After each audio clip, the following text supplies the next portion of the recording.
یہ اسلام کا وہ دور ہے کہ جب حضور مسجد نبوی سے باہر نکلتے ہیں تو آگے حضرت عمر و ابو بکر رضی اللہ تعالی عنہما کھڑے ہیں، چہرے کے اوپر عجیب اداسی ہے۔ کہا عمر ابو بکر اس وقت کیوں کھڑے ہو؟ عرض کی حضور بھوک نے گھر میں ٹکنے نہیں دیا، ہم نے چاہا حضور کا چہرہ دیکھ لیں تو کچھ پیاس بجھ جائے، کچھ بھوک مٹ جائے۔ حضور نے فرمایا میرا حال بھی یہی ہے، جس چیز نے تجھے گھروں سے نکالا ہے وہی چیز مجھے گھر سے نکال لائی ہے۔ چلتے ہوئے حضرت ابو ایوب انصاری کے گھر کے قریب سے گزرے،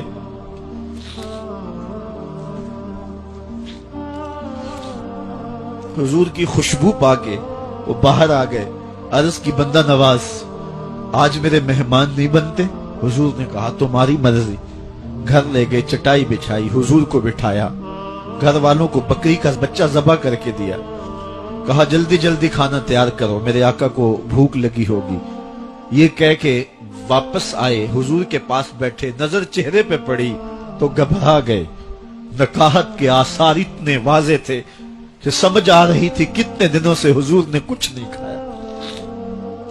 اٹھ کے باغ میں چلے گئے، کھجوروں کا خوشہ توڑا، حضور کے سامنے رکھا، کہا بندہ نواز جب تک کھانا تیار نہیں ہوتا یہ کھجوریں تناول فرمائیں۔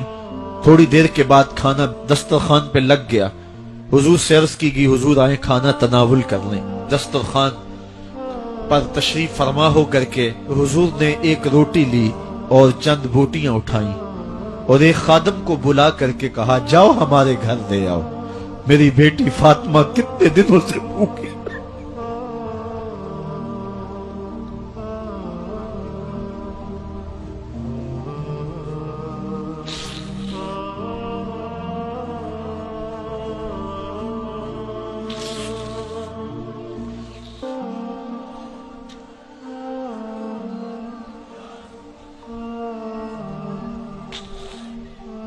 کہا جاؤ ہمارے گھر دے آؤ، میری فاطمہ کتنے دنوں سے بھوکی بیٹھی ہوئی ہے۔ مال کے کونین ہیں گو پاس کچھ رکھتے نہیں، دو جہاں کی نعمتیں ہیں ان کے خالی ہاتھ میں۔ آپ کو پتا ہوگا کہ جب میرے حضور کا وصال ہوا ہے تو حضور کی ایک زرہ ایک یہودی کے گھر میں گروی رکھی ہوئی تھی، حضور نے زرہ رکھ کر کے اس سے قرض لیا ہوا تھا۔ یہ اسلام کی غربت کی کہانی ہے، اور پھر اللہ نے اسلام کو امارت کے رنگ بھی دیے۔ اقبال کہتا ہے زوال بندہ مومن کا بے زری سے نہیں، یہ نہیں ہے مسئلہ، مسئلہ پستی ہے، زبوحالی ہے، تعلیمی انحطاط ہے، عملی انحطاط ہے، مرکز سے جو ہے وہ دوری ہے، دامن رسالت ماب کو چھوڑ دیا ہے۔ پھر رسوائیاں مقدر نہیں ہوں گی تو کیا ہوں گی؟ آئیے ابھی بھی موقع ہے، توبہ کا دروازہ بند نہیں ہوا، رب سے بھی معافی مانگ لیں۔ گنبد خضرا کے مکین کے حضور بھی ہاتھ جوڑ کے کہیں چھوڑ کے آپ کا دامن رحمت، آقا ہم سے بھول ہوئی، کھو دی اپنی قدر و قیمت، آقا ہم سے بھول ہوئی، دیکھ ہماری آنکھ بچولی، اپنے سینے اپنی گولی، بھول گئے ہم درس اخوت، آقا ہم سے بھول ہوئی۔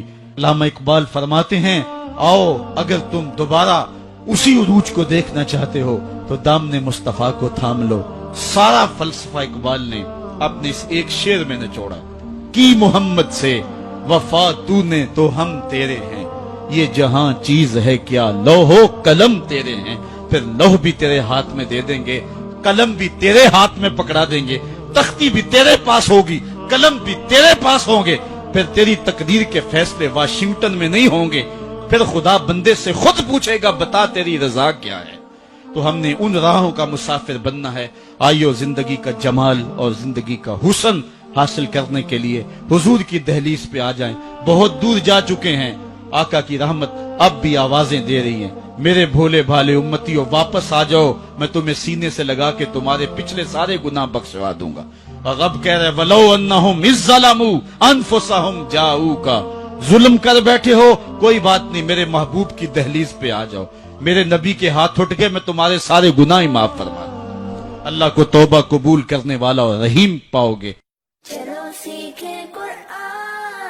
چلو سیکھیں قرآن، کیسا ہے اجر سنا، ایک حرف قرآن جو پڑھے، کیسا ہے اجر سنا، ایک حرف قرآن جو پڑھے، ایک نیکی ایسی ملے اس کے جو برابر ہے۔ قرآن پاک کا پڑھنا، دیکھنا، سننا سب باعث ثواب، اس کے احکامات پر عمل کرنا مومنوں کے لیے باعث نجات، شفا ہے